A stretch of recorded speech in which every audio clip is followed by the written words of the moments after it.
sent it to Global News, and then they wanted to do a story, which was really nice because there were like over 150 charities registered, and they picked us, which was great. Nice. Okay. Yeah. So out of a whole bunch, so they picked you, and they did. Got a little They profile said there? that like our purpose and our cause of inclusion matched who they were, like as well Right. as the marathon. And then Susan Hay really liked our story as well, liked the aspect of teaching kids inclusion, and that it's not all about teaching kids with disabilities; it's teaching everyone. Right. So Yeah. that's what she was interested in. Nice. Yeah. Fantastic. It was great. Cool. So yeah, as I said, it's kind of ideal for a one-on-one setup. I'm kind of doing what I can with the extra mic there. So what I think I'll do is try to have each of you talk for a longer period at a time, as opposed to kind of constant switching back with the mic, because you're probably better off. Like it's kind of Having like it right, close? yeah, kind of a little bit close right in front of you. So Okay, closer than this. yeah, if you can. So I'm sorry, it might be a little awkward, and then I can Kinda scooch do out? whatever. Okay. Yeah. Okay. So yeah, as I said, sorry, I'm not quite Global News, bit of a Mickey Mouse thing going on Not here, but not at all. It's perfectly fine. We're Yeah. like felt fortunate that happened. Yeah. And yeah, it's great. Cool, and then great. we're so we're happy to be here talking to you. So. Awesome, great. Yeah, I hope Disney doesn't come after me for saying this is a Mickey Mouse thing, but it's, yeah. Yeah, no kidding. Like, what's wrong with Mickey Mouse? Yeah. So let's do it. Okay. All right. So naturally, I think the best place to start is the beginning. So, Jennine, where were you born, and what was life kind of like for you growing up? So I was born in just outside of London, Ontario. Actually, grew up in a small town, Delaware, and Delaware, Ontario was in between Lambeth and Delaware. We grew up out in the country. We had horses and a pony, and I just loved kind of the country life growing up. Right. Nice. Okay. Was it like a big family, or? I have a older brother and a younger sister, so I'm in the middle. And my parents had 3 and 3 years, so we're very close together. Right. Okay. Nice. Yeah. And then, how were you in school? Kind of, were you a good student? Were you very studious, or? He would joke. John would joke that he was like the partier, and I was the very academic, good student. Okay. So, yes. Yeah. Okay. So you guys have known each other. No, going way he back, didn't. or We didn't. I only met John about 22 years ago. 22 So- years ago. Okay. Nice. Okay. And then, okay. So moving on past school, did you go to post-secondary? What was kind of your next steps so from there? I stayed close to home.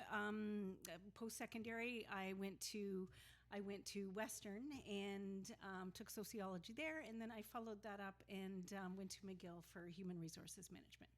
HR management. Okay.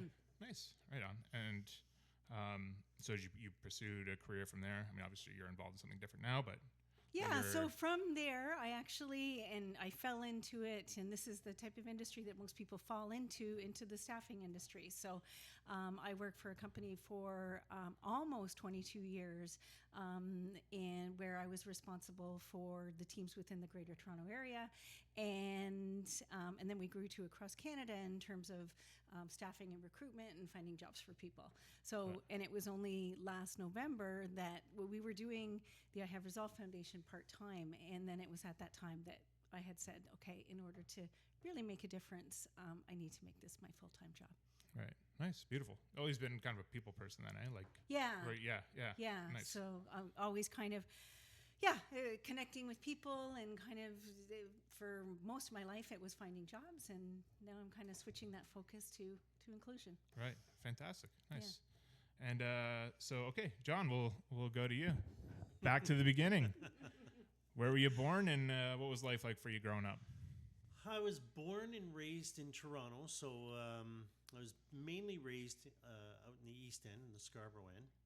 And life, you know what? It was Toronto life growing up. It was, we grew up in apartment buildings, so we had a lot of different friends and stuff growing up there. But it was good. I have one older brother, and life out there was really good. Right on. And yourself, how'd you do in school? Not very good. Not very good. I was a bit of a troublemaker, or what? Yeah, I guess so. I guess I was like a C kind of student growing up. I found it very difficult in school, and it was I don't know. It was just bit of a struggle, and Yeah. I got by. Let's put it that way. Yeah. All right. I don't know if you have to explain much more than that, because I think I can very much relate to that. That's same page. Yeah. Cool. So, and then what else were you kind of like into sports or anything like that? I loved hockey and soccer. I played a lot of soccer when I was young, and a lot of hockey when I was young. Yeah. And I really enjoyed that until we got into our teen years, and we had a cottage, so we used to go to the cottage all the time up Nice. near Minden, Haliburton area. Okay. And we would we ended up buying skidoos, and we had skidoos when we were like 13 or 14. Mm-hmm. And my parents had 25 acres, and we would just ride them Mm-hmm. all the time up there, and we had a lot of fun there too. So we kind of got away from your hockey and soccer and stuff, and focused more on that sort of thing. Right. Take a break and hit the water a little bit, and Yes, cool, nice, Yes, very good. Right on. So, C student. So, you got through, and then what happened after? Were you more school or? No. So when I graduated high school, I ended up working and getting into the glass business where my dad worked, and I just kind of followed that path for a little while, and then I've just done different. I ended up working at Loblaws not long after that, in their warehouse, and that's where I actually found what I wanted to do, and that was in distribution, and I really enjoyed it. So I basically just started working my way up the ladder from there, to the point where I was distribution manager of a couple of different facilities. Right. Okay. Yeah. Nice. Just right into the workforce. Eh? Great. No. Yeah. I did Perfect. do a little bit of college throughout the years. Yeah. For a couple of courses, but I didn't do actual, I guess, full 2-3 year kind of courses. Right. Okay. Just kind of went back after the fact. What kind of courses did you take? It was HR as well. Okay. Yeah. Right on. Okay. Yeah. And so is that where we meet? Is that 22? No. Okay. No. No. All right. That's another story. Yeah. So sorry. John and I actually met at the Tim Hortons in Georgetown. Okay. There we go. Previously married before. Yes. Okay. So we have a son together. So our younger son, actually, John, just in you talking about your school and not doing well in school, Jordan has said that it's okay to talk about where our foundation has really been all about our older son, Jason, and what he experienced. But our younger son experienced the same thing and was diagnosed with dyslexia. And so then when he was diagnosed with dyslexia, all of a sudden John realized that's why you struggled, Yeah, right? because Right. it was one of those parent moments where you're like, you know what, I'll go in, I'll get tested with you. And that's where we found out I was the same, right? Mm-hmm. So, of course, now you kind of go back all those years and Yeah. you're like, now Things the are light making goes sense. on, right? Yeah. Now Right. it makes sense. Yeah. So it kind of made it a little bit easier, but, you know, it answered a lot of questions anyway. Mm-hmm. Right. So back to Tim Hortons. Yeah.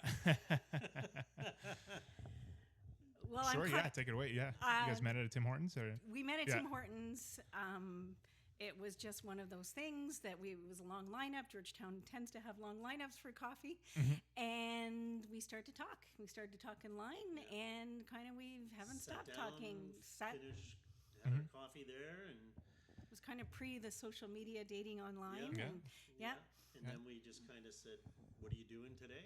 Nothing. What are you doing today? Nothing. Want to hang out?" So we kind of hung out. Just went out to Campbellford and walked around, and went out and shot some pool. And then we just ended up. I think we ended up the day having dinner and dropping you off, and I went back home. I lived in Milton at the time. Okay. Yeah. And then, just things progressed after there.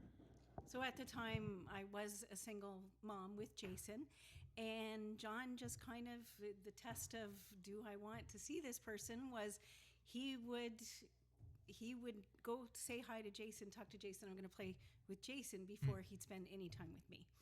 And so it would be like, okay, he's gaming with Jason, and I would be like, okay. Also there. Here. Okay. Yes, exactly. So John just hit it off with Jason, and he became like the two of them had such a loving bond that Right. it was just beautiful to watch. Yeah, beautiful. Grew out of waiting in line for at Tim Hortons. That's right. Yeah, incredible. It was, and then a few years after we were together, Jordan came along, and we're all Jays. So, yeah. Okay. Yes. Yeah. Family of Jays. Eh? Yes. Yeah. Right Yes. on. Okay, so we'll go back a little bit. So, Jennine. So you have your son Jason, and tell me a little bit about him. How was he as a kid?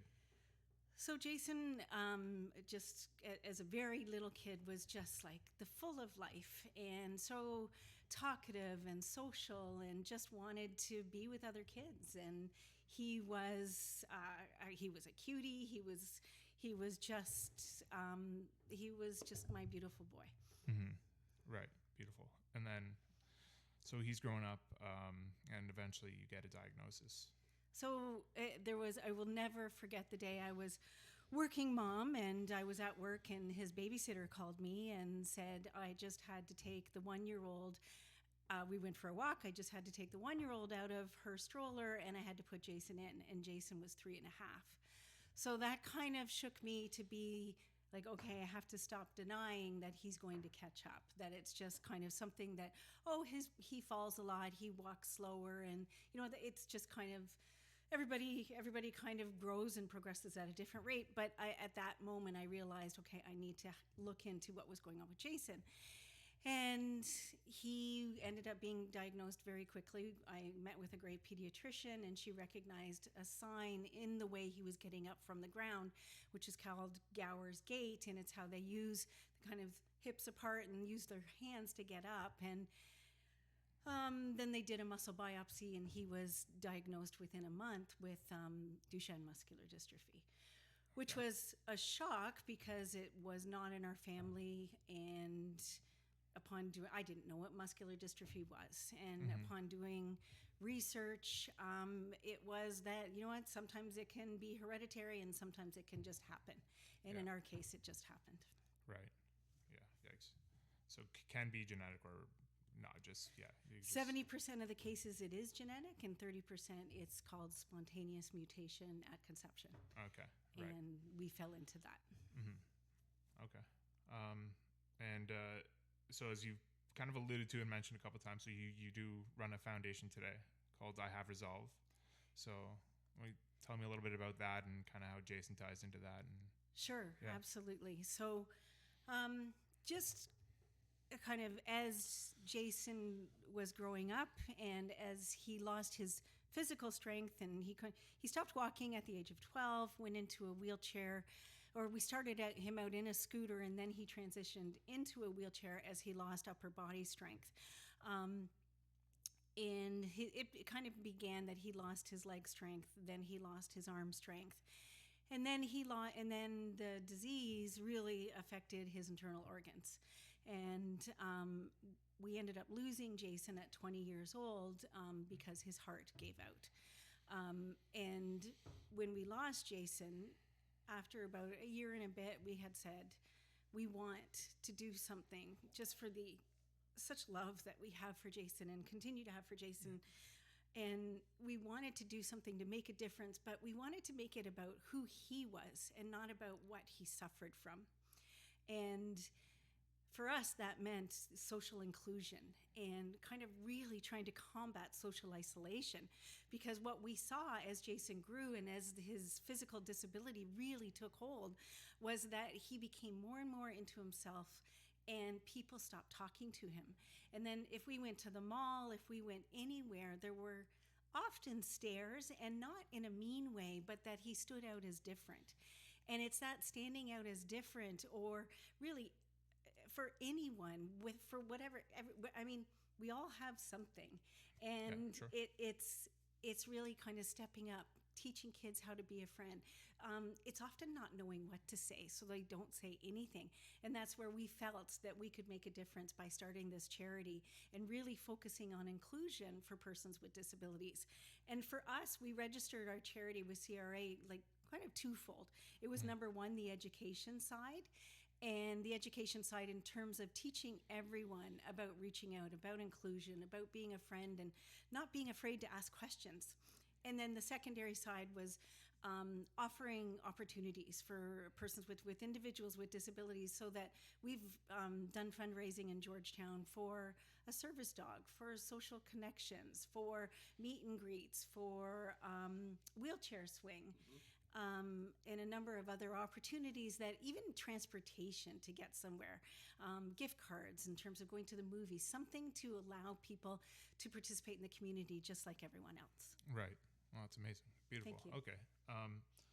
And so the name I Have Resolve kind of came from Jason as well. It kind of ties into a little bit, about him as well. It absolutely does. The name I Have Resolve started because Jason had transitioned into a wheelchair. I remember I was folding laundry and Jason came up to me, and he always worried about me and to make sure I was okay. And we were both kind of feeling that what he was going through was starting to develop quickly. And he said, "I want you to know, Mom, that no matter what happens, I have resolve." Mm-hmm. And that's how we started. Mm-hmm. And we originally started when Jason finished high school and he went to Sheridan for a year, but he found it hard. So at that time, after Jason, we said, it's okay, to be at home, but then we didn't want him kind of just being at home. So John actually stopped working for a period of time until we lost Jason. And the two of them did Resolve Apparel, and they went to hospitals, they went to community centers, and what it was modified adaptive clothing for individuals with disabilities. So they did openings at the back. John, do you want to talk about Resolve Apparel for a second? Yeah, well, like you were saying, it was basically just adaptive clothing, whether it was pants or it was shirts or sweaters, and it was just more for people with those disabilities, that it was easier to dress them, and you didn't have to worry about moving their limbs in an uncomfortable position and direction. So we took it with Jason in mind of how inflexible his body was, and how we could make it work for people with those kinds of disabilities as well. So Right. Nice. Okay, so it kind of started from there, and then Yep. Okay. Yeah. Yep. Oh, and he was good with it. Like, he was basically, he would go on with me on the road, and we would go to places, and we would go to, like Jennine said, hospitals or retirement homes, or we went to a couple of other places too. Just lots of escaped me. shows. Yeah. And Yeah. So Yeah. he was really good with it. Yeah, beautiful. Well, I think it's amazing what you guys have done, because I think that perfectly exemplifies that I Have Resolve. Like, you've taken this, I mean, what's got to be the hardest, worst thing to happen to any parent, to any family, Yeah. and you've just made it into this positive thing. I think that's amazing. Like, you perfectly illustrate that. I think that's incredible. So thank yeah, you. good on you for that.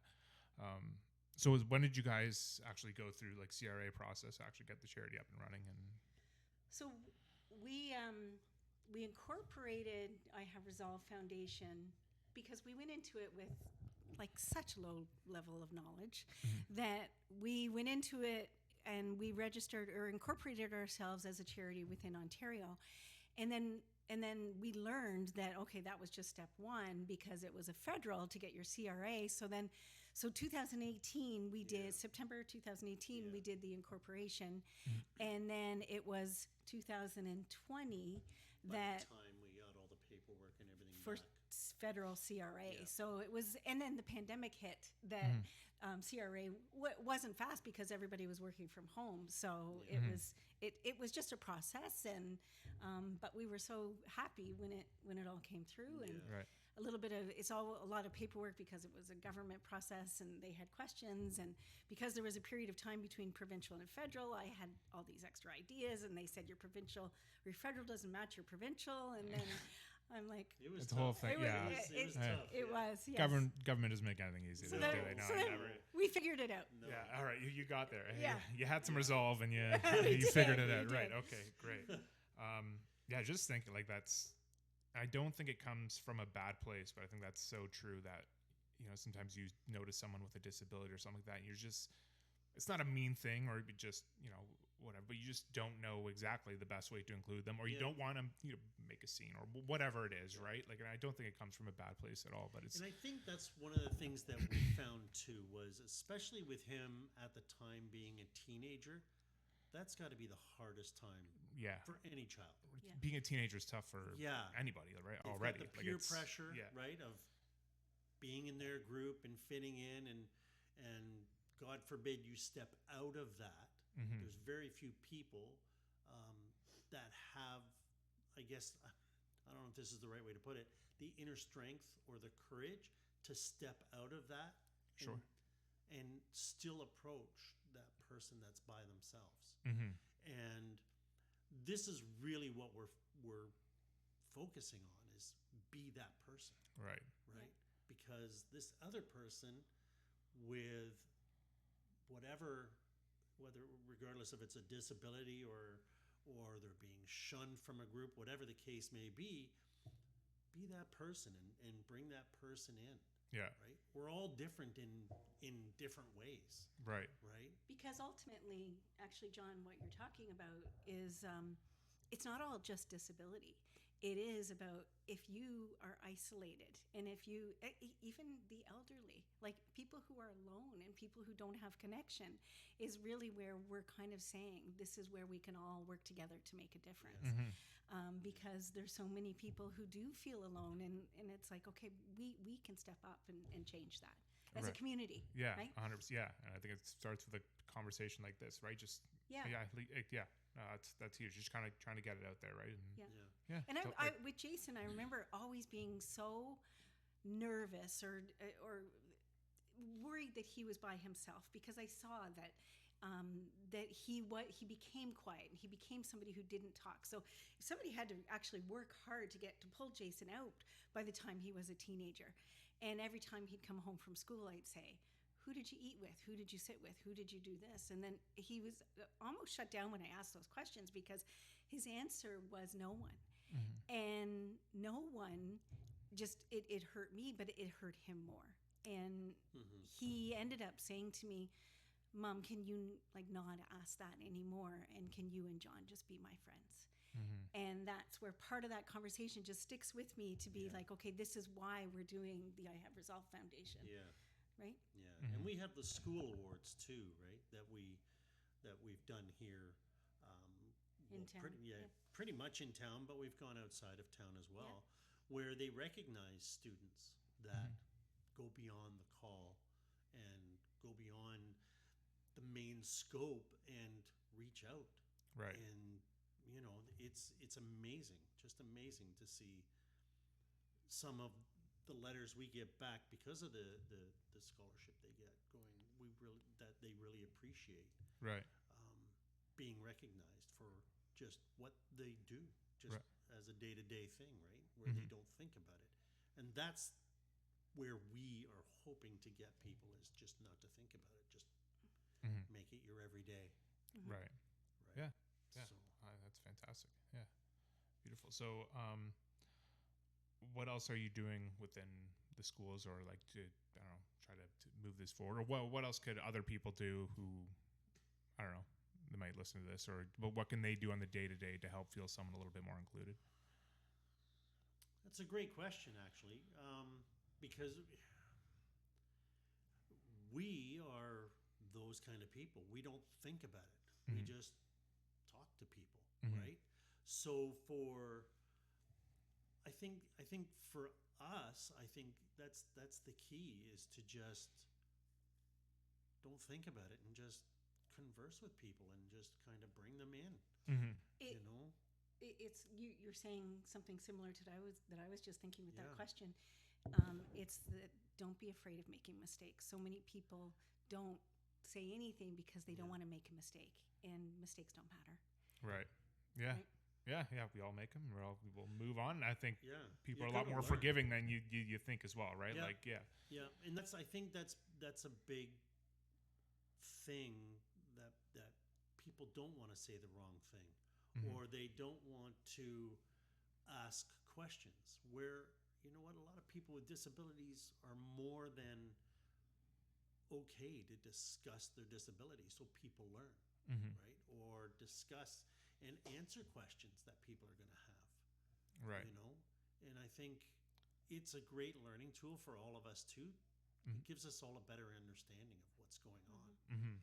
Just one other thing in regard to that is that just in education, and especially like youth with disabilities spend so much time learning and thinking about, often those people who socially do struggle, thinking about how to connect and what can I say and what can I do, and work on social practice.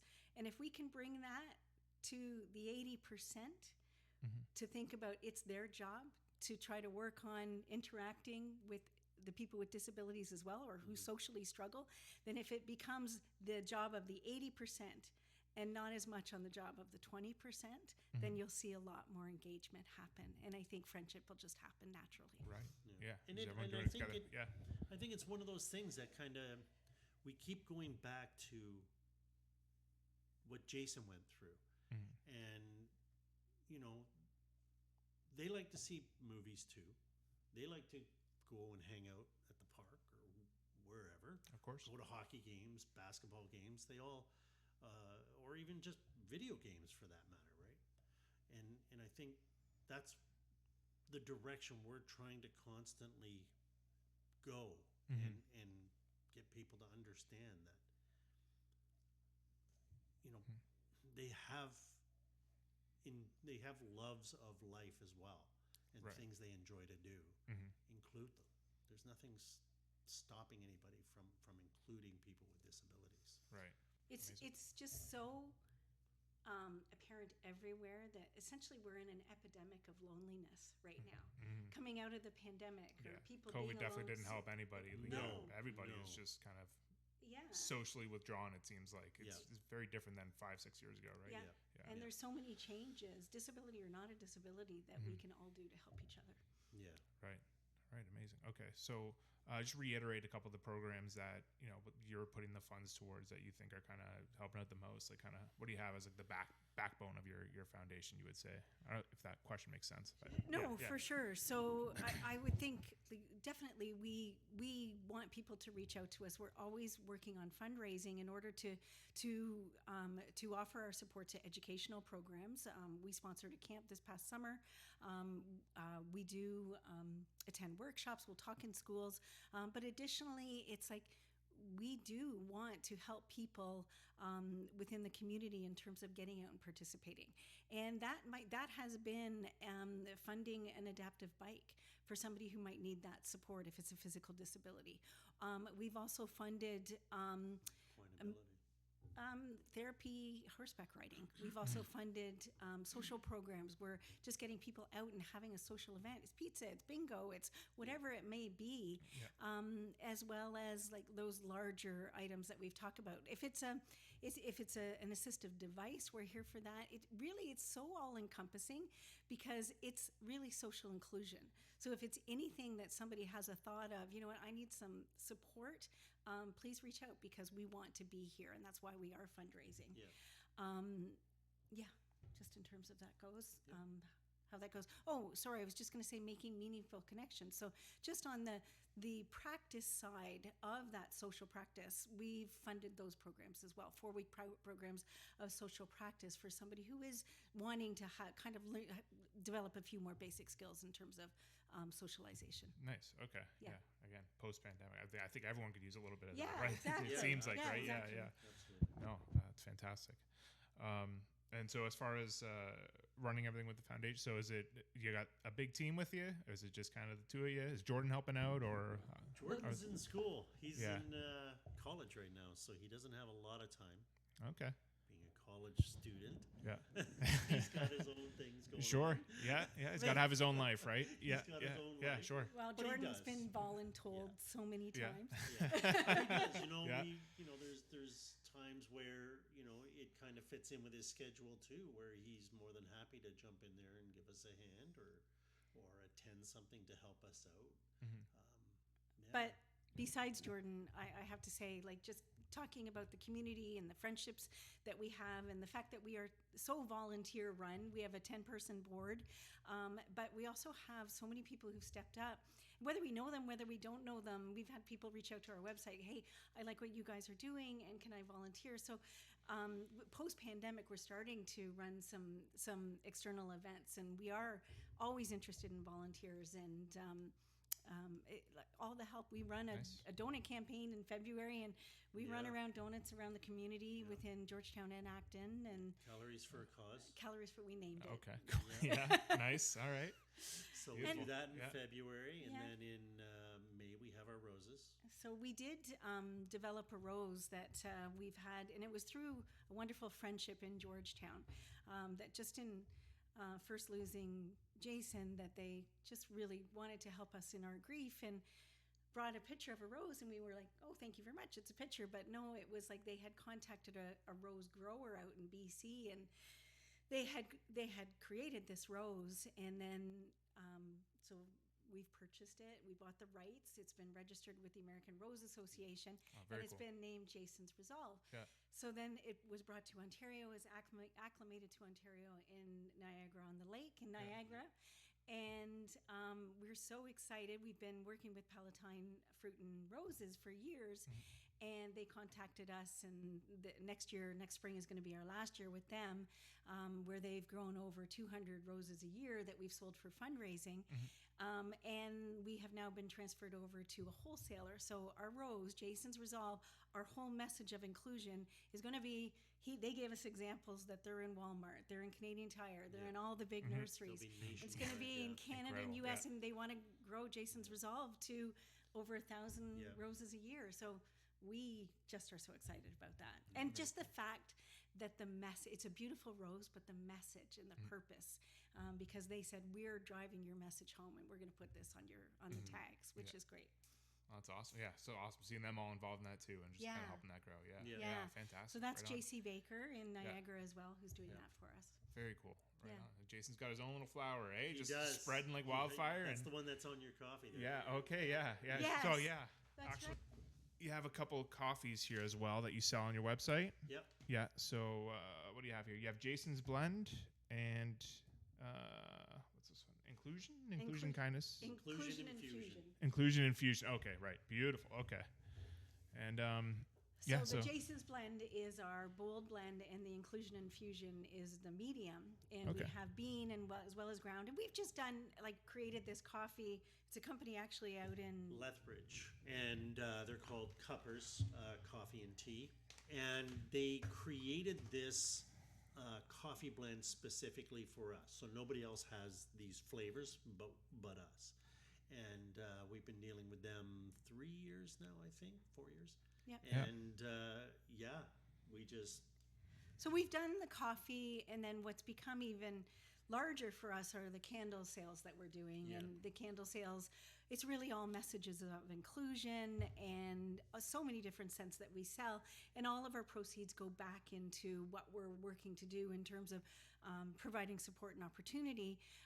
But the candle sales are through Kind Moose Candles up in Orangeville. And so we've just continued to purchase through her, and she's been wonderful for us. And we really thank the community for helping that go, because every little bit helps us put it into to the community. Right. Amazing. Yeah. And thanks so much for bringing the coffee too. As I said, I'm usually like a half pot in the morning kind of guy, so I can't wait to get into it. You'll enjoy it. Yeah. No, yeah. I'm stoked. I can't wait. So if anybody wants to go and purchase a rose or some coffee or a candle, or if they want to volunteer or connect with you guys, what's the best way to do that? You could probably reach directly out to Jennine at ihaveresolve.com. Okay. They can go to our website as well. There's spots on our website where they can donate. There's a donate button. They can make donations there, or you can. There's a question? It's called Shop Resolve. So that there's a category on the website for the coffee, the candles, and the rose. Yeah. Okay. Right. But there's also that. Is it like where you fill in the form? Oh, just the contact us section. Yeah. If you have a question or if you'd like to reach out, there is a contact us, and that'll come directly to us in terms of if you wanted to learn any more about us or kind of have any questions. Beautiful, and that's all just linked on the website. Yep. Right, so I'll add a link to the website to the video as well. So yeah, so people can get a hold of you if they want to, and help out, maybe volunteer, and fantastic. Yep. We do the local Georgetown Farmers Market here as well in the summertime. Okay. So we're always getting out in the community as well. We try to be present to as much as we can. We just did a marathon, and it wasn't about our 5K. It was more about community and kind of really sharing who we are as a charity. Yeah. Right. Yeah. Beautiful. So you're getting out there, you're doing it, and we're trying. We're trying as much as we can. Yeah. Fantastic. Right on. So and then what are we doing outside? You finding some time for yourselves as well? We still got some hobbies. No, yeah. No. This is life right now, eh? This is our life. You know what? We love it so much, and we really do enjoy it. Whenever we've said this to each other countless times, there's such gratitude when we can help somebody or we can contribute to somebody or contribute to something that makes somebody smile and makes their day.